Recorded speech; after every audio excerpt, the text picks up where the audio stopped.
Bonjour, je voulais d'abord dire merci au groupe de citoyens du 12e arrondissement de m'avoir permis de prendre la parole ici pour la liste Lutte ouvrière, faire entendre le camp des travailleurs. Les 130 pages denses du guide pour la transition constituent un bel effort de planification, même si c'est un exercice difficile. En témoignent les fortes nuances entre la volonté de réduire, voire d'arrêter l'éclairage public nocturne par un souci de sobriété énergique, mesure 3, et celle d'assurer un éclairage public permettant la sécurité de tous afin que l'espace public convienne aux personnes vulnérables, mesure 23. Rien n'est simple. Le plus souvent, les mesures proposées dans ce guide sont généreuses. Pour exemple, je citerai la mesure 26 sur l'accueil non discriminatoire des étrangers. Si je suis élu, j'appuierai toute mesure allant dans ce sens. Et dans le climat actuel marqué par des courants de repli national, de communautarisme et de xénophobie, je serai au premier rang pour mobiliser la population contre les actes barbares. Le guide ne peut pas être traité en 10 minutes. Je vais droit à quelques-unes de ces mesures. La mesure 14 prête parfois à sourire. Elle vise à faciliter l'embarquement des vélos dans les transports en commun. Comment faire sur la ligne 13 aux heures d'affluence? Bon. Surtout, elle n'aborde pas le problème essentiel du manque de personnel et des suppressions de postes qu'opère la RATP, notamment pour tout ce qui est entretien du réseau.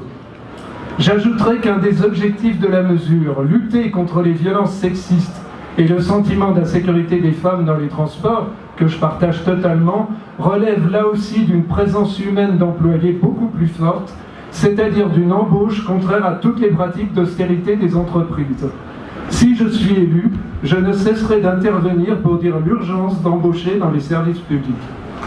La mesure 16 propose de limiter la place des véhicules les plus polluants.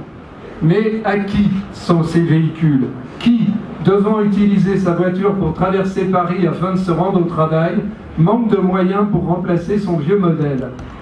De telles mesures générales frappent les plus pauvres et je ne saurais les approuver telles quelles. J'ajoute que nous touchons là à un problème plus général, celui de la désertification industrielle, qui oblige la grande majorité de la population à parcourir des kilomètres pour se rendre sur son lieu de travail. En tant qu'ancien secrétaire du comité d'hygiène et de sécurité de l'hôpital Beaujon, j'ai été confronté 40 ans à ce problème et j'ai vu à qui cela profite, à des trusts comme Vinci qui construisent des parkings. La mesure prévoit aussi de créer un ou plusieurs quartiers sans voiture comme à Grenoble. Et je ne nie pas l'agrément de tels endroits, mais leur efficacité pour diminuer les problèmes de circulation n'est pas évidente. Grenoble, vous le savez, est classé 4e en France pour l'importance des embouteillages. Les mesures 18 et 19 préconisent l'établissement de chartes concernant l'évacuation et le tri des déchets. Je pense qu'il faut aller au-delà.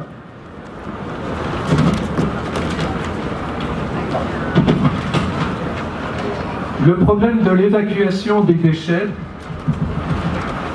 biologiques en particulier, conduit souvent à des contrats avec des sous-traitants, tels Suez à l'hôpital de Besançon.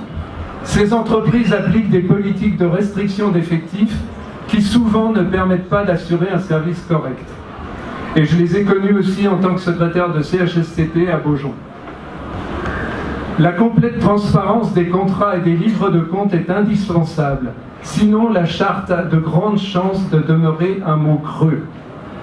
Par parenthèse, je reviens sur une des suggestions du guide, mettre des puces électroniques sur chaque poubelle pour faire que chacun ne paye que pour ses propres déchets et donc apprenne à les gérer.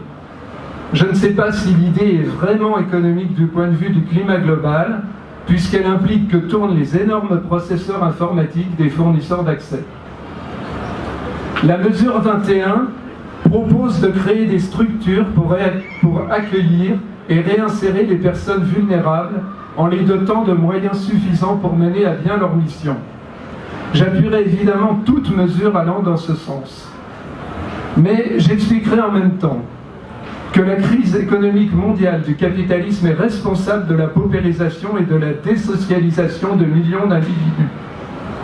Pour ne prendre qu'un exemple, si l'épidémie de Covid-19 s'accélère, vous avez dû voir la vidéo du professeur Salakas serrant la main, ne lâchant pas la main de Macron, Les hôpitaux ne pourront pas absorber la charge supplémentaire. Et je le sais, j'y ai travaillé 40 ans. À défaut de s'attaquer aux grandes fortunes qui spéculent et ferment les usines, l'accueil des personnes en difficulté est un minuscule pansement sur un grand corps entièrement malade. En ce qui concerne maintenant un problème terrible, le logement abordable et décent pour tous, mesure 24, dernière mesure que je commenterai, j'appuierai évidemment ou je proposerai d'augmenter la part du logement social et écologique. Je n'ai rien contre. Mais je pense qu'il est nécessaire d'aller beaucoup plus loin, en réquisitionnant les logements vides et en contrôlant les grandes entreprises du bâtiment par la publication de leurs contrats et de leurs comptes. Sinon, les Bouygues et les autres continueront à engranger des milliards sans répondre aux besoins de la population pauvre. Cela ne pourra se faire sans une mobilisation de la population que j'encouragerai par tous les moyens à ma disposition si je suis élu. Cela peut paraître autoritaire. Eh bien, lisez les Échos, le dit Bouygues, lui, il ne se prive pas de menacer le gouvernement. Attention, si vous m'empêchez d'utiliser la technologie Huawei pour mes smartphones, il y aura des répercussions économiques. C'est ce qu'il a dit et il ne s'est pas gêné. Lui, il ne cherche pas le débat, il menace. Même les grandes communes ont des moyens limités. Ça aussi, je veux le dire, quelles que soient leurs intentions. Même le maire écologiste de Grenoble a dû réduire les subventions aux associations et fermer 2 bibliothèques. Je ne le dis pas à charge contre lui, parce que je ne pense pas que c'est de gaieté de cœur.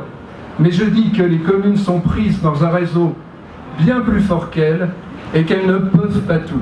Et que les problèmes se situent à un niveau plus supérieur. Ce que d'ailleurs, vous savez parfaitement, je l'ai entendu et je pense que vous le partagez. Le problème est social. Les vraies solutions nécessitent qu'on s'en prenne non seulement à la distribution et au commerce. La distribution et le commerce, ce sont les cibles essentielles de ce document quand même très sérieux, le guide de la transition.